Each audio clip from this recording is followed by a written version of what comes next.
to the Construction Big Breakfast, where we give you a hearty serving of insider tips and business strategies to help fuel your day so you can thrive in the construction industry. Now, here's your host. Hi everybody, thanks for tuning in. I'm your host, Tip-Top Tim Fitch, and welcome to this very special edition of the Construction Big Breakfast.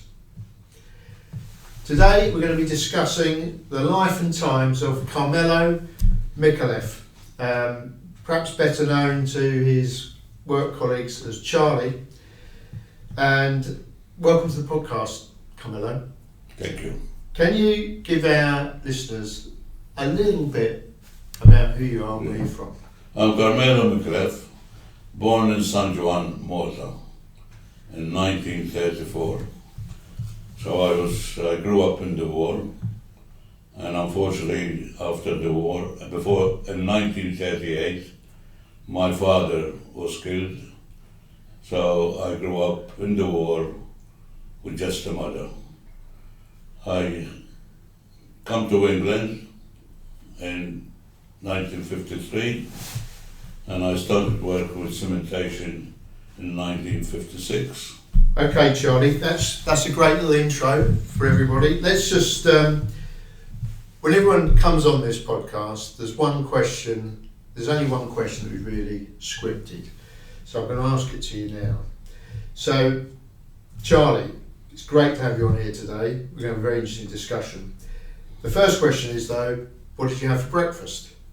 For breakfast, I think I had cornflakes today. Cornflakes. And I had my usual, which is a bacon roll from Jude, who runs the little cabbage shack in Russell Square. Oh, lovely. Anyway, so we're going to be talking about your life and times because you're just about to have published your book, an autobiography, which is a fascinating read. It's called From Malta to the East End of London. Yeah. Your life. There'll be details about how to get hold of that at the end of the film and also in the show notes. So Charlie, you've alluded to the fact that you were born before the war, Yes. on Malta, and when you were 4 years old, there was tragedy struck. Yes. Yeah, my uncle was in an argument over a dog. He sold the dog to this guy, and he was sitting in the dog bed. The dog kept coming back, and my uncle offered to buy it back, and the bloke wouldn't sell it, so they had an argument, shot my uncle. My father went to take the shotgun from him. He was shot in the knee and died the next day, I think. Tetanus couldn't. Then the war started. I remember they started. Hell got loose. Women screaming, coming out with a big cross, praying. Yeah. Her son was putting a horse together, so to take the horse back. We went home again. So the warriors, we lived on the path of the plane coming from Sicily, go over our heads, and passed us to go to the docks and the airport. We lived in a hill, so we could see it. So we waited for the planes to go past us, and then we come out of the shelter to watch the big show in it. Yeah. With cannon going, planes coming down. But when I was early years, 7 or whatever, to go out of my street, I had to fight two boys. One lived in the corner, one lived to the left, a couple of houses. And the big boys used to G them up to fight me. One was twice the size of me. I used to beat him, and the other one used to come with a stone every night, grab a stone. And I used to beat him again. So that lived with all my life, because whenever I felt threatened. Then I was out of control, doing all sorts of things, villainy, and my mother used to lock me in. I used to go on the roof, get down from the roof in fields and run across the fields and go whatever. And, when I think of it, I really feel sorry for what I done to my mother. Then I played football, I played with San Juan, and I played with Valletta, and I played with Boatsan, under 18. And I was picked every time. And then I started work, and they kept me on and on, changing governors. And eventually, when I was 18, I was in charge of leveling a football ground. I had 45 men working under me, and I used to use dynamite. Now, to use dynamite today, you have to go to university probably, So people got to go back in time when they read the book. I had a gun when I was 8, what my father had, and we used to play with it, shoot.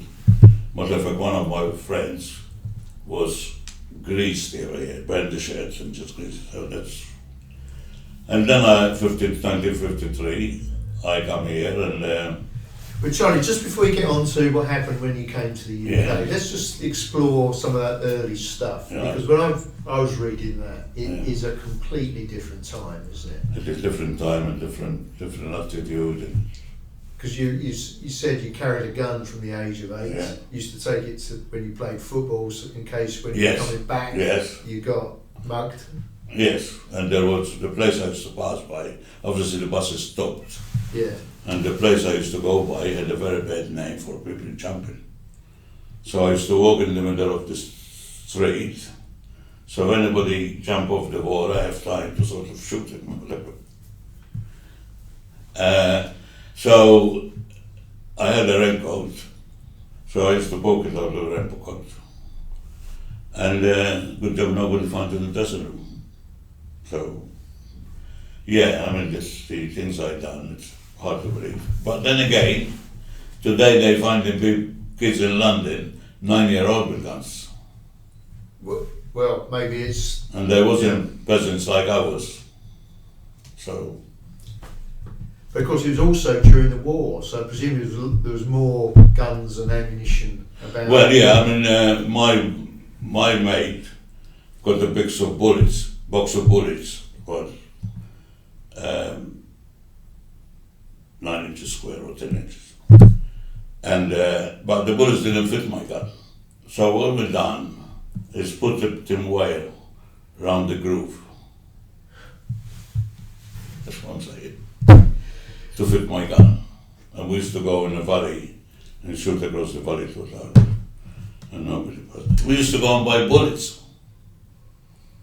That's what I'm saying. Today we go and buy bullets from the shop a kid. Yeah, we used to go to a place, and funny enough, I was talking to one of my nephews, and he said the family that lived there still live, obviously the grandson or whatever now. Yes. Yes, I would still exist. So, in the context of this book, then, we're talking about a really, really different time. Obviously, people think COVID's bad. It wasn't as bad as the Second World War, was it? No, I said in the book, it's nothing. No. It's a problem, but it's nothing compared with what previous generations have. No, there was a woman next door to us, had scables. Her body was covered, I had to carry it down the stairs. Yes. And my family, all they had bits here. Wasn't too bad. Because as I said in the book, where I had my mother's family, they were saints. And they kept us going. My father's family were tyrants. Never give us anything.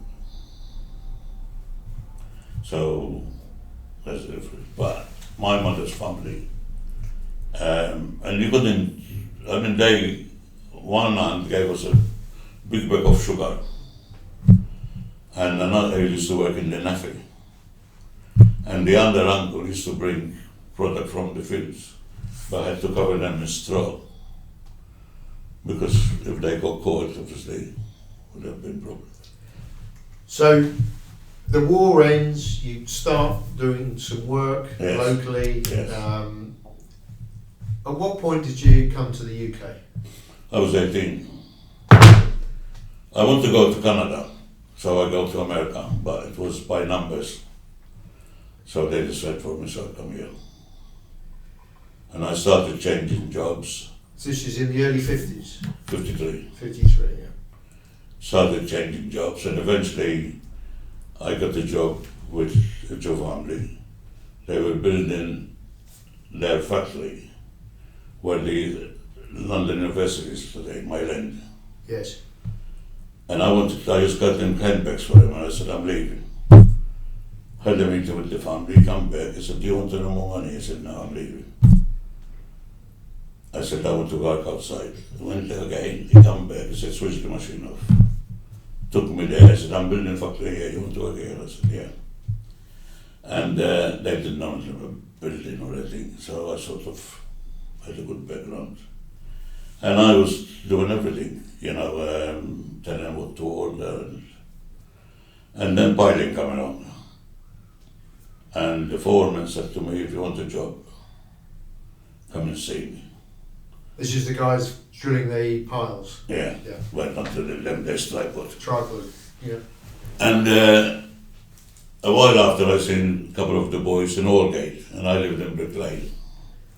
And they told me they were working in Aldgate, and I went to see them and started me off. That's how I started with Cementation.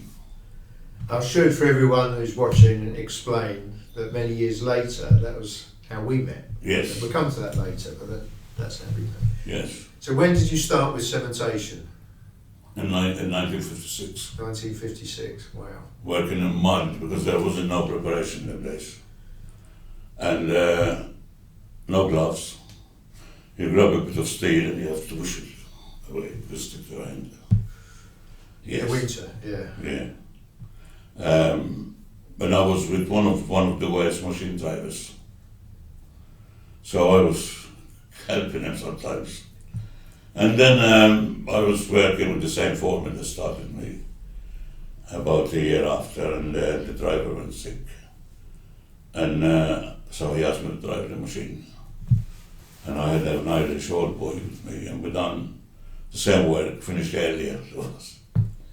So he promised me that he'd put me driving.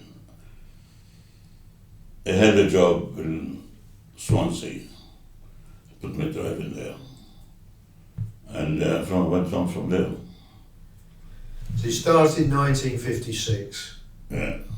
And you became a driver a few years later? No, a year after. A year after, 57. You was driving the old tripod with Yes. the handle? Yeah. That's what Michael Redgrave was driving. He had a go, did he? Well, what they done is asked me to drive it. And then they put Michael Redgrave and then showed my work. So, yeah. But he had a job to pull the handle, which you could see on this photo. Yeah. I think it was doped, actually. Well, who knows? Yeah, and then I went from there. I was pretty good driving. If I wasn't the best, I wasn't the best. Matter of fact, in later years, Trevor Philpott paid me nice compliments about it, which he was the managing director then. He said, I used to make the machine sing. But unfortunately, it stuck a bit with me, with the old establishment, that I was just a tripod man. But anyway, yeah. And then they made me foreman about 66. And I was then after a couple of years, I was sent to a job in Crystal Palace to do 6 pies in a grabbing job. And the foreman's father went sick, and the job was terrible. They were condemning pies. Everybody was at loggerheads. The foreman went, father died, and the foreman. So they asked me to help the foreman that was helping him. And that day a pie was condemned. So the director came and the engineer to see what they can do. Director went to the clerk of work office, and the clerk of work told him to clear the office because he's making it dirty. That's how the relationship was. Oh, really? Yeah. That's not very good, is it? Something was like that. Anyway, he asked me why these drivers keep going if the pile is going off. And I said, look, your engineer, your foreman, phoned the engineer to ask him what to do. Your engineer said, carry on from 30 miles away. I said, and you'll blame the driver. He said, Charlie's right. I said, I'm all right. He said, don't bloody rub it in. Anyway, he said to me, if I put you in charge, do you think you can do anything about it? I said, well, I think I can. Anyway, I said, well, you got to do something about it. He said, well, I said, look, do something with the bonus. I said, I can say I just arrived. You've got to give me an excuse, because I believe in excuses, to work on. So when I had the word with the drivers, come back, it's right, you're on. I said, the first thing I want to do before you go is take the foreman off. That was second in command, and now he's on top of him. I said, take him off. I said, what are you going to do? With the word. So what I done is I had one of the drivers, got them to give me a hand. The tea boy was finishing at 3, so he wasn't getting the money. So I met the tea boy, the clerk, and this guy to give me a hand. I went to the clerk to work next day, and I told him, I said, from now on, the casing becomes straight. I said, below the casing, we just drop in the door. So I can guarantee that's going to be perfect. I said, but you won't find any more casing that's not straight. And the words was, he said, no, I'm not perfect, I'm not Jesus Christ. And then from 32 bars a week, I started doing between 90 and 100. I don't think I reached 100 once, but that's how. And so it's a great example of bit of courage, leadership. Leadership and different approach, really. I mean, I approached the clerk of works. I told him that I'm not perfect, and he accepted it's not perfect. Within a few days, he was coming to my office having a cup of coffee.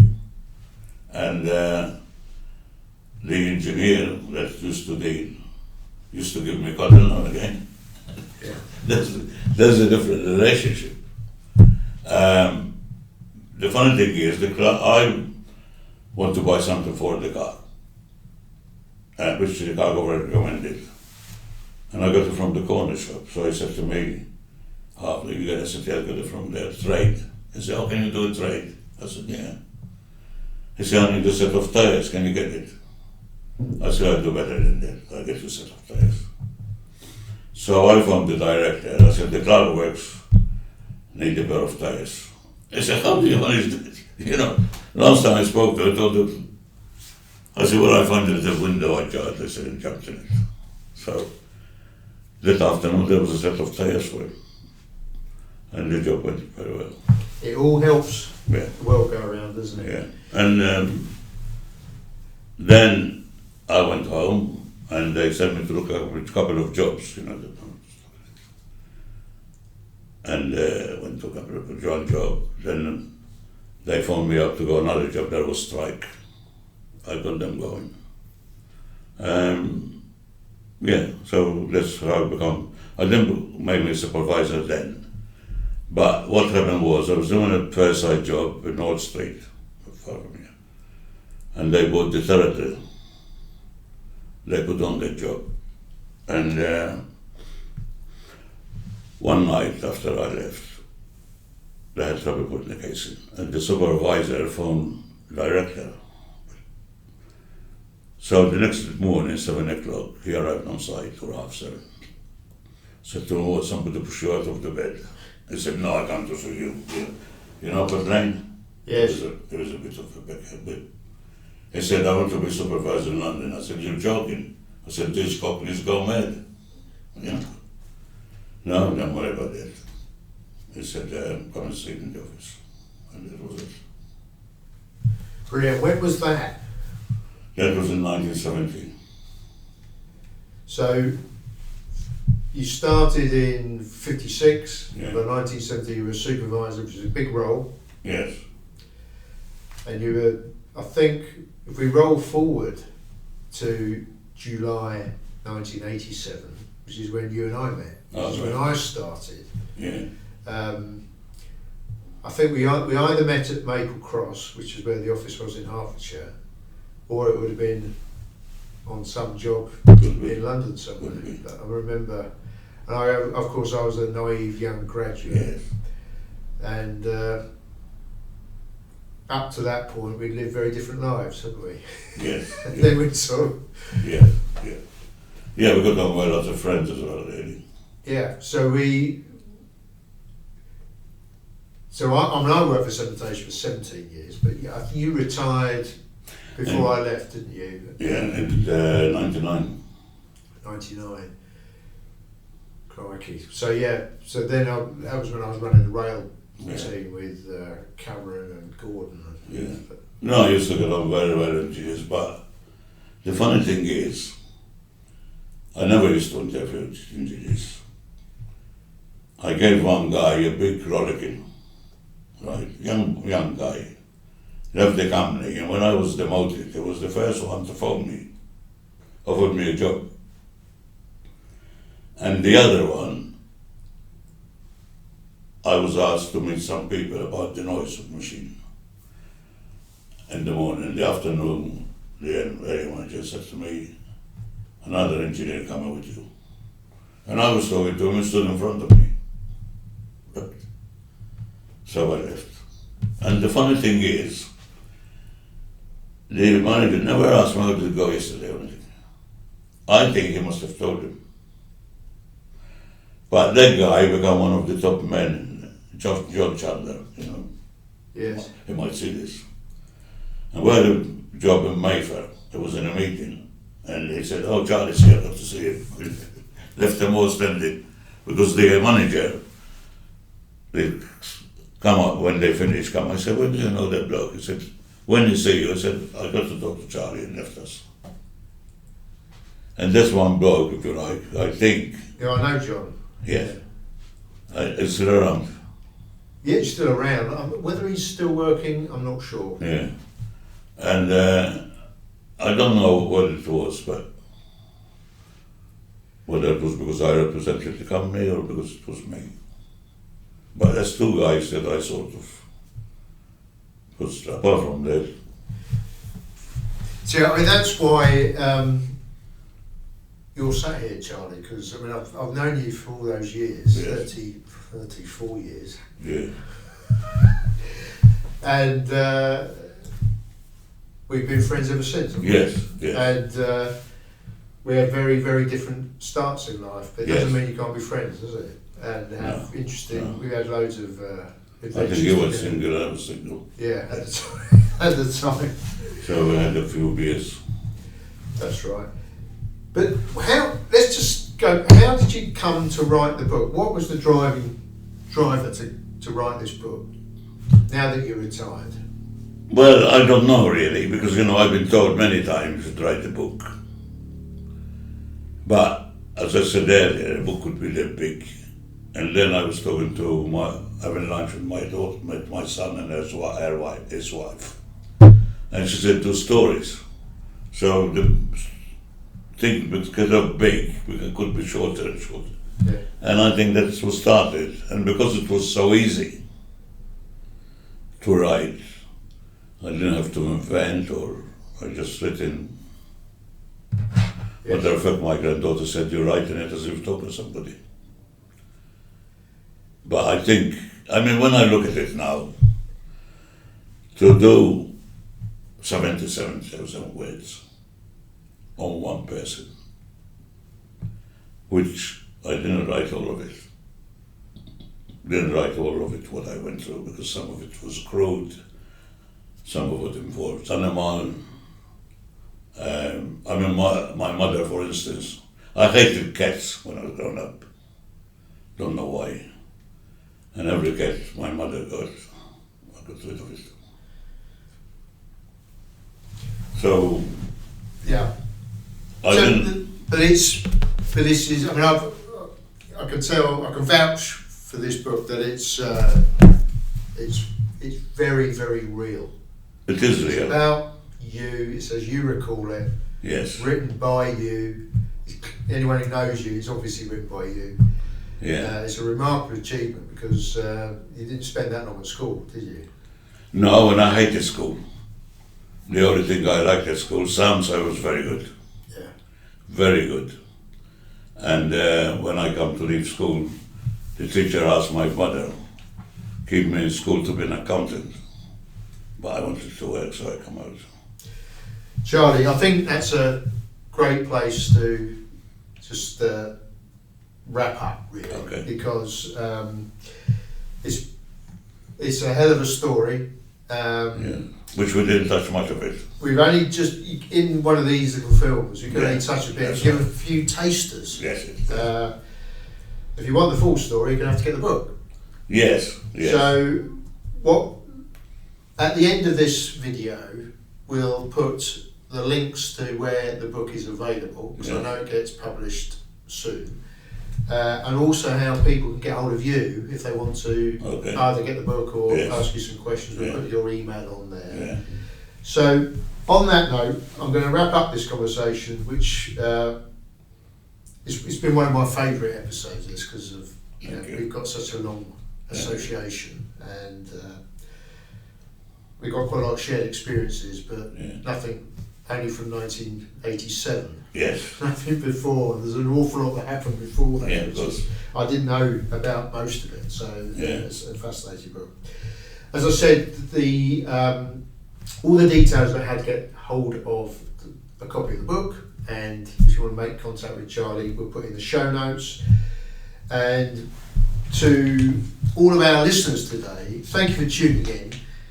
I hope you enjoyed this episode of the Construction Big Breakfast, the special episode with Carmello Charlie Micallef.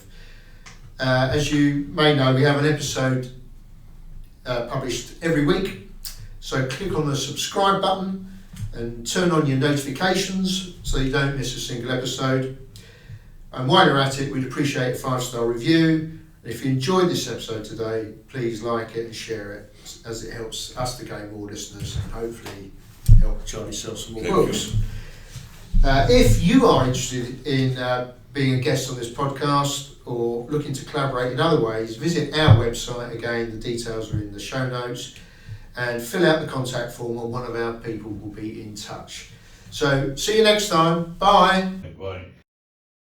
Want to learn more about how Invennt can help your business maximize its bottom line? Head on over to www.inventt.com and get in touch with our team today. Thanks for joining us this week on the Construction Big Breakfast. Make sure to visit our website, www.inventt.com, where you can subscribe to the Construction Big Breakfast on all platforms so you'll never miss a show. While you're at it, if you found value in the show, we'd appreciate a positive rating. Or if you'd simply share it with a friend, that would help us out too. Be sure to tune in for our next episode.